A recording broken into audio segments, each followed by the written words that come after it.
Today's story dives deep into the shadowy corners of depression, a subject that remains raw, complex, and essential to address.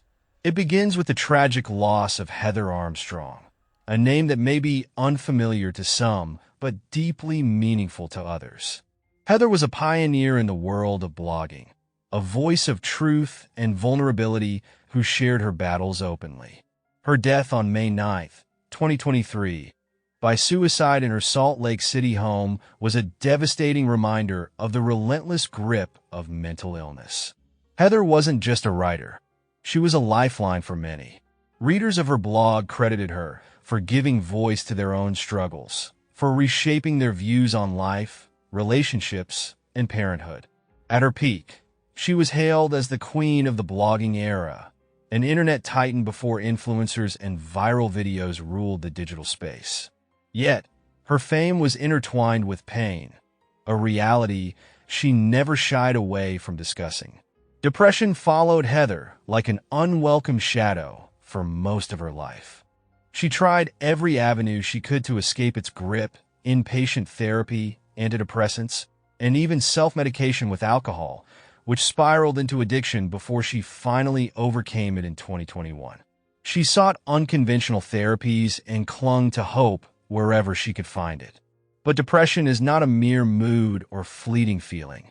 It's a parasite of the mind, consuming joy, clarity, and willpower.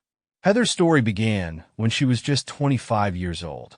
She was Heather Hamilton then, an English graduate from Brigham Young University working at an internet startup in Los Angeles. Her first blog chronicled her liberation from the Mormon faith and the quirks of her work life, which ultimately cost her the job. She returned to her parents' home, thinking no one was reading her musings. But the blog's audience grew steadily, and in 2003, when she announced her pregnancy, it exploded in popularity.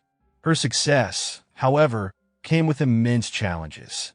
After her first child was born, Heather faced severe postpartum depression, which she candidly shared online. Writing became her outlet when medications failed and her mental health worsened, eventually leading to hospitalization. She chronicled these experiences in her book, It Sucked, and Then I Cried, published in 2010. Her openness made her a beacon of hope for others, but it also exposed her to unrelenting criticism. As the years went on, the weight of fame became increasingly unbearable. Internet trolls attacked her personal life, her decisions, and her struggles. When she divorced her husband, the cruelty intensified. Online vitriol wasn't just mean. It was a dagger to her already fragile mental health. In her quest for relief, Heather turned to an experimental treatment for depression that bordered on the extreme. This therapy, meant to mimic the effects of electroconvulsive therapy, involved injecting patients with a mix of propofol and fentanyl to induce a state of brain inactivity for 15 to 18 minutes. Unlike ECT, which carries a risk of memory loss, this method aimed to avoid such side effects while offering the same potential benefits. The science behind this approach is fascinating and deeply technical. Depression is believed to disrupt the brain's natural balance of excitatory and inhibitory signals, like an orchestra playing out of sync. Propofol works to calm this chaos. It dampens the activity of NMDA glutamate receptors, which are often overactive in depression, while enhancing GABA receptors, the brain's natural brakes. The process also includes periods of burst suppression, where the brain's activity essentially resets, akin to rebooting a frozen computer. For Heather, the results were promising at first. After a series of treatments, she described feeling lighter, even happy, emotions that had long eluded her. She watched her children play and felt connected to life again. She resumed writing her blog, seemingly regaining the strength to share her world with others. But depression is a cunning adversary, and its roots often run deeper than any single treatment can reach. Heather underwent roughly 10 sessions of the experimental therapy, fighting with every ounce of her being. Yet, despite the glimmers of hope, the weight of her illness proved insurmountable. Her story underscores the brutal reality that depression is not a battle of willpower.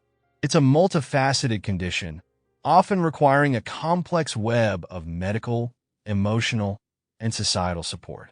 Treatments like propofol show promise, but they are not yet cures.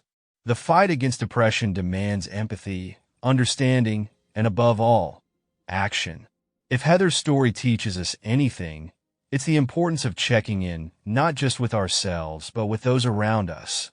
A simple question, a moment of listening, or an act of kindness could be the lifeline someone desperately needs.